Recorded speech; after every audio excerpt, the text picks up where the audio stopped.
12 साल की रेखा अपनी बहन और बहनोई के साथ उत्तर प्रदेश के शाहजहांपुर में रहा करते थे। रेखा की बहन और जीजा दोनों नौकरी करते थे।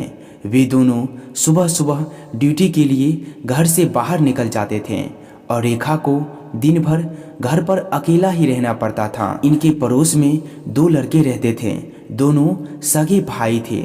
एक का नाम था काकी हसन और दूसरे का नाम था गुड्डू हसन। जब दोनों भाइयों को पता चलता है कि रेखा घर पर अकेली दिन भर रहती है तो काकी हसन ने एक दिन मौका पाकर उसके घर में घुस जाता है। छोटी सी बच्ची के साथ जबरदस्ती करने की कोशिश कर रहे थे। इस घटना के कुछ दिन बाद नाकी हसन के छोटे भाई गुड्डू हसन भी रेखा के घर में घुसकर उसके साथ संबंध बनाया।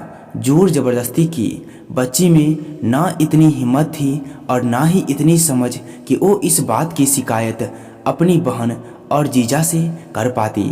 इस वजह से दोनों भाइयों की हिम्मत और भी बढ़ गई। जुर्म ये हो गया था कि जब भी दोनों भाइयों का मन करता था वे घर में घुसकर किशोरी के साथ अर्थात रेखा के साथ दुष्कर्म करते थे। ये सिलसिला लगभग 8 से 9 महीने तक चलते रहा। फिर एक दिन अचानक रेखा की तबीयत बिगड़ गई। उसने उसकी बहन और बहनोई उसे लेकर के अस्पताल पहुंचे। जांच हुई तो पता चला कि वो गर्भवती है।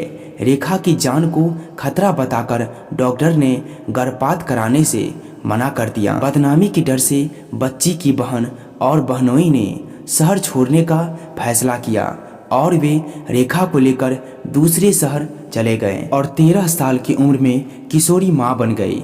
उसने एक बेटो को जन्म दिया। बिना ब्याही बच्ची जब मां बनी तो उसे बदनामी से बचाने के लिए उनकी बहन और जीजा ने वो बच्चा एक दंपति को दे दिया। कुछ साल और बीते। रेखा बड़ी हुई तो उसके जीजा ने गाजीपुर में एक अच्छा सा लड़का देखकर उसकी शादी करा दी।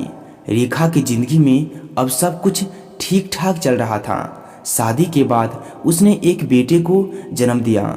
लेकिन कहते हैं ना कि अतीत आपका पीछा कभी नहीं छोड़ता। रेखा के साथ भी दरअसल ऐसा ही हुआ। शादी के 20 साल बाद अचानक एक दिन उनके पति को कहीं से रेखा के जीवन का वो काला सच पता चल जाता है और उसने रेखा को तलाक दे दिया।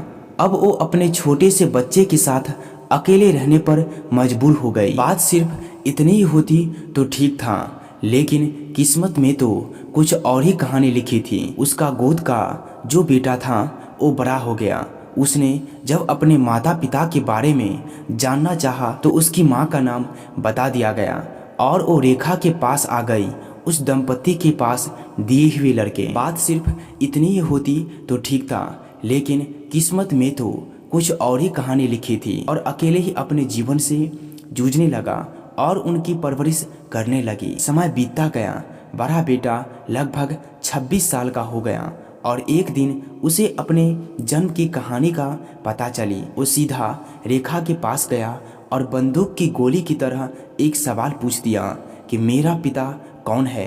ये सवाल सुनते ही रेखा सन्न रह गई और वो अपने जवान बेटे को कैसे बताए कि 12 साल की उम्र में उसके साथ क्या हुआ था। लेकिन बेटा जिद पर अड़ गया और माँ को 26 साल पुरानी वो कहानी सुनानी ही पड़ी। रेखा ने हिम्मत करके बेटा को सारा सच बता दिया था, लेकिन इसके बाद भी बेटे को उसके सवाल का जवाब नहीं मिल पाया था। उनमें से उनके बेटे का पिता कौन है, क्योंकि जिन दो भाइयों ने रेखा के साथ जबरदस्ती की थी, आखिरकार दोनों माँ बेटा ने तय किया वो 29 साल पहले हुए इस गुनाह को सबके सामने लाएंगे। इसके बाद दोनों शाहजपुर के सदर बाजार थाने में शिकायत दर्ज कराने गए, लेकिन पुलिस ने 29 साल पुराने इस मामले में FIR लिखने से मना कर दिया। इसके बाद दोनों माँ बेटे अपनी फरियाद लेकर अदालत पहुँचे और अदालत ने बलात्कार की रिपोर्ट लिखने का आदेश दिया और ये भी कहा कि दोनों आरोपियों का DNA टेस्ट भी करवाया जाए और इस तरह 29 साल पहले हुए गुनाह की शिकायत दर्ज हो पाई। अब उम्मीद है कि जल्दी ही रेखा के गुनाहगार सलाखों के पीछे होंगे और एक बेटे को 26 साल बाद ही सही लेकिन उसके पिता का नाम मिल पाएगा। दोस्तों, यह कहानी सुनाने का मेन मकसद ये है आपको सही जानकारी देना और सचेत करना। सो प्लीज़ अगर ये वीडियो आपको अच्छा लगा हो तो हमारे साथ ज़रूर जुड़िएगा। जय हिंद, जय भारत।